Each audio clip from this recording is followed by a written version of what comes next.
यार बच्चों को अपना आप आना चाहिए खुद। सब बैठे हैं घरों पे, घूम रहे हैं, सो रहे हैं। अब ये बताओ मुझे, ये तो बच्चे ये आगे दो ग्रुप, बाकी अपन वैसे बात करें तो आज कम से कम 5,000 बच्चे अपना आप होने चाहिए। आज हमने संख्या की बात नहीं करी, कितनी संख्या आएगी। मुझे पता था कि मैं एक बार देखता हूँ बच्चों में दम कितना है, क्योंकि शासन चुनाव के समय जब मैंने शासन चुनाव कराने की मांग करी, 1 महीने मैंने राजस्थान में 8, 9, 10 बड़ी रैलियां करी और मैंने कहा, सब बच्चों को बिठा के कहा जो छात्र नेता थे कि भाई आप चुनाव करा रहे हो, छात्र क्या चाहते हैं? बोले चुनाव चाहते हैं। कितने लड़के आ जाएंगे? बोले 20,000 लड़के आ जाएंगे जयपुर से। तो मैंने कहा मैं तो 8-10 हज़ार, मेरे वाले बहुत है। बोले ठीक है, तो 10,000 RLP के ही मिले वहाँ पे। छात्र आएंगे 500-700 मुश्किल से, आते ही नहीं है। फिर बच्चों को पूछा क्या हुआ, क्यों नहीं आए? तो लड़के बोले हमें चुनाव से मतलब ही नहीं है, सिर्फ छात्र नेताओं को मतलब है चुनाव से। छात्र नेता चुनाव चाहते हैं और आम छात्र चुनाव नहीं चाहता।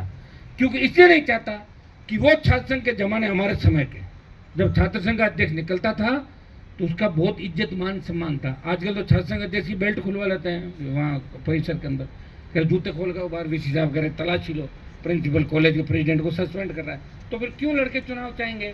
लड़कों को भी तो अध्यक्ष से कुछ स्वार्थ होता है छोटा मोटा, कि अध्यक्ष काम कराएगा, ये कराएगा, वो कराएगा। जब अध्यक्ष खुद का ही काम नहीं करा पा रहा बेचारा, खुद का फार्म जमा नहीं करा पा रहा, तो फिर लड़के क्यों साथ देंगे? ये स्थिति राजस्थान की। फिर भी मैंने लड़ाई लड़ी और वो लड़ाई लड़ते ही मुझे पता लग गया कि मैंने कहा इस बार अपनी सीट नहीं आएगी, क्योंकि खुश हो गया वहाँ पे जो रैली थी उसके अंदर। और वो मैंने मंच पे देखा तो मेरे साथ नौशी, क्योंकि फौज थी सारी, आपने देखा, कोई तो फोटो खिंचाने वाला, कोई रील बनाने वाला, सारे। अब जाए कहाँ बच्चे? कांग्रेस बीजेपी में उस समय ऐसा था नहीं, तो जहाँ मौका लगे वहीं बैठे थे। पता था मुझे 5-7-10 तो भागेंगे छोड़ के, भाग गए थे। हालात आपके सामने थी भाई, हालात मुझे पता है, कुछ भी नहीं मिलना आगे। मुझे इस चीज़ का अच्छी तरह पता है कि MLA MP से ज़्यादा मैं कुछ नहीं बन पाऊंगा। और वो मैं 6 बार बन गया लगातार चुनाव करा करा। एक बार मेरा भाई बन गया, 3 बार, 10 बार तो घर में जीत गए हम लोग।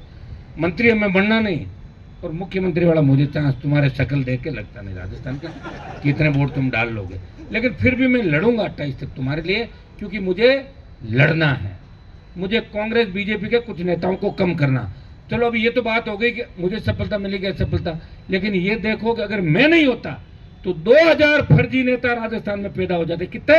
2000 को मैंने कुचल दिया, फर्जी नेताओं, भूमाफियाओं, पेपर माफियाओं को, बदमाशों को धराशायी किया, और तुम नए नेताओं को तैयार किया। अब नेता तुम्हें बना दूंगा। तुम नेता कैसे बनता है?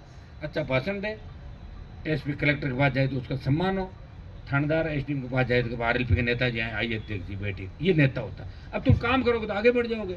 मेरे नाम के 5,000 10,000 वोट भी दिला दूंगा, किसी को नहीं, लेकिन 1 लाख वोट कहाँ से मिलेंगे?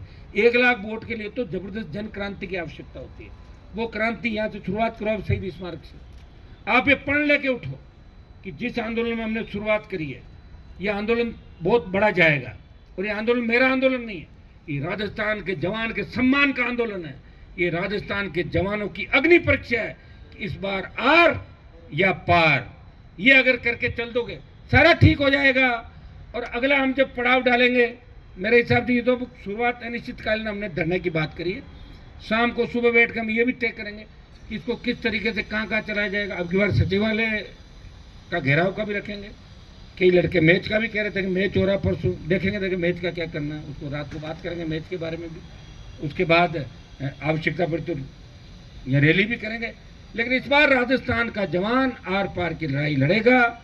और जितने कांग्रेस बीजेपी के गठबंधन मिलकर काम कर रहे हैं, जिस तरह RPSC को भंग करने की बात है, जिस तरह लोगों की आंख पे पट्टी बांध के लोगों को ले जाया जा रहा है, गलत चश्मा लगा के लोगों को गलत दिशा के अंदर ले जाया जा रहा है, हम इन सारी चीज़ों को बेनकाब करेंगे।